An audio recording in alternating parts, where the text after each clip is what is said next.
Yo, what is up, guys? It is Freddy Noseball back with a brand new video, and today we have inferences as our question type that we're going to be learning about. I'm sure you guys read it in the title, but I had to reiterate that. This is an important one, guys. If you can understand inferences, you're probably ahead of like 80% of the SAT population, because this is one of the most missed question types on the SAT, and I can see why. I'm not gonna lie, I used to miss this question type all the time. I probably still do from time to time. If I'm being honest, on practice tests I might miss this a couple times, but that's what it's all about. It's the road to the 1600. There's definitely a road, and it's a bumpy one, but we gotta take it if we want that 1600. So let's get right into it, guys. I'll stop yapping. You wanna build your own solution. I know I've said this in like the last 5 videos. Please do it. Please, it is so important.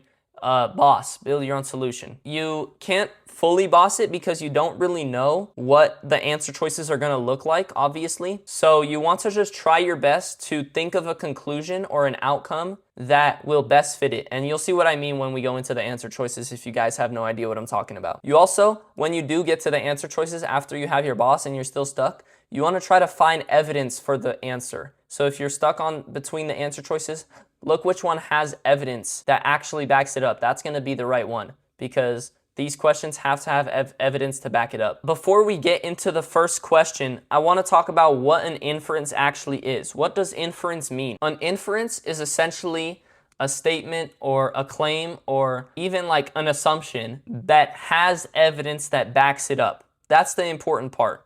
An inference has evidence that backs it up. The difference between an assumption and an inference is that an assumption doesn't have evidence. It's not based on evidence. An inference is. So yeah, an inference, just remember that it is based on evidence, okay? If you understand that, you will be able to infer the correct answers for these types of questions. And that's literally what we're gonna be doing. That's literally what inferences are. You have to infer what the right answer is. So an example of an inference question before we get into the actual SAT ones, this is not College Board, guys. This question is not made from College Board.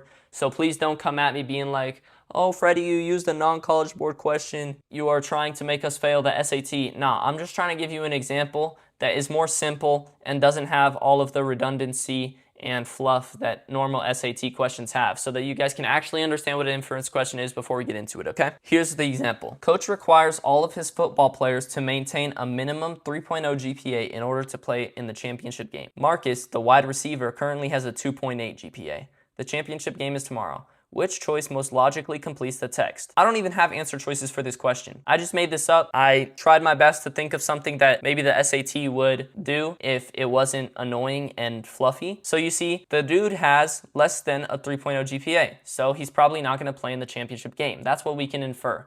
That is essentially what inference questions revolve around. If you understand that, you're going to be well on your way to a 1600. Definitely a lot more work than that is needed, but you're taking the right steps, okay? You got to be proud of yourself for that. So let's get into the first question. Marine archaeologists have found much of the wooden hull of a 16th century ship in a flooded quarry in southeast England. When it is exposed to air and water, wood rots quickly unless it is protected by sediment that shields it from oxygen.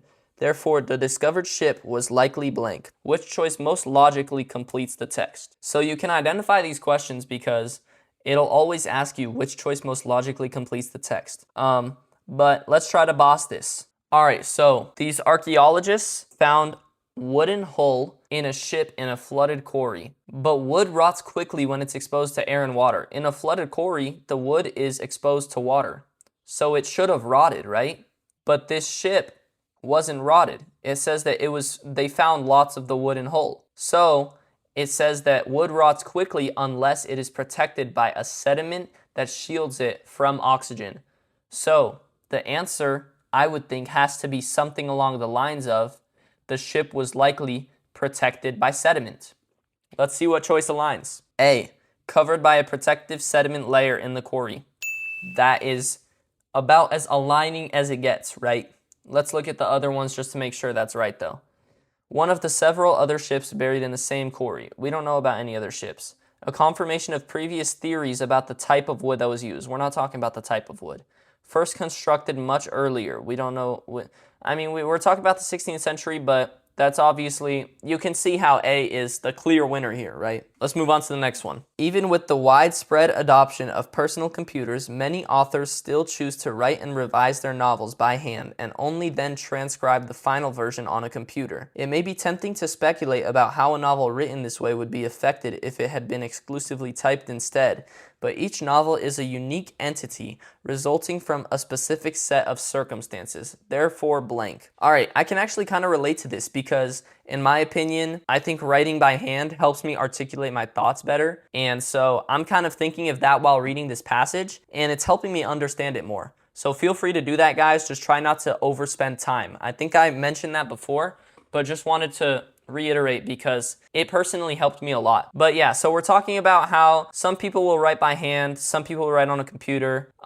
Depending on what you do, it can alter the final result, right? But every writing is unique. So therefore, comma, I'm trying to say something like every writing is unique. Maybe something like writings could be different based on how they were written.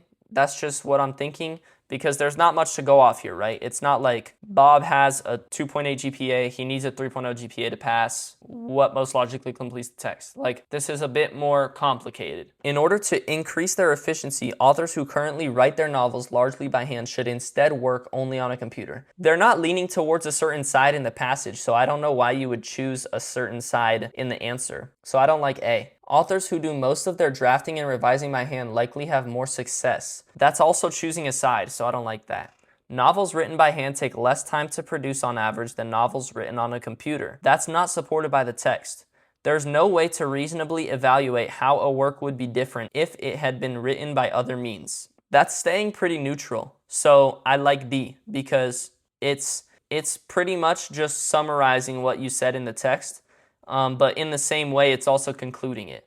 And it's not taking a side like the other answer choices. That's the correct answer. D is correct. Let's go to the next one. In dialects of English spoken in Scotland, the R sound is strongly emphasized when it appears at the end of syllables, as in car, or before other consonant sounds, as in bird. English dialects of the upland South, a region stretching from Oklahoma to western Virginia, place similar emphasis on R at the end of syllables and before other consonant sounds. Historical records show that the upland South was colonized largely by people whose ancestors came from Scotland. Thus, linguists have concluded that blank. So, we said upland South was colonized by people whose ancestors came from Scotland. Upland South is Oklahoma to western Virginia. So, essentially we can say it started from Scotland and then went to upland South because of people going from Scotland to upland South because it was colonized by them. So that's my inference. The English dialects spoken in upland South acquired their emphasis from dialects spoken in Scotland. Exactly.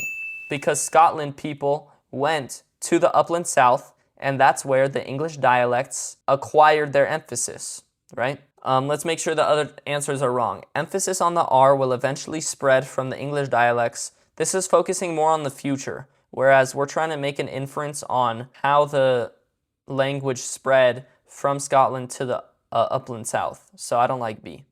The English dialects spoken in Scotland were influenced by dialects spoken in the upland South. Isn't it the other way around? It started in Scotland, so it can't be influenced by the upland South. Yeah, so C is wrong.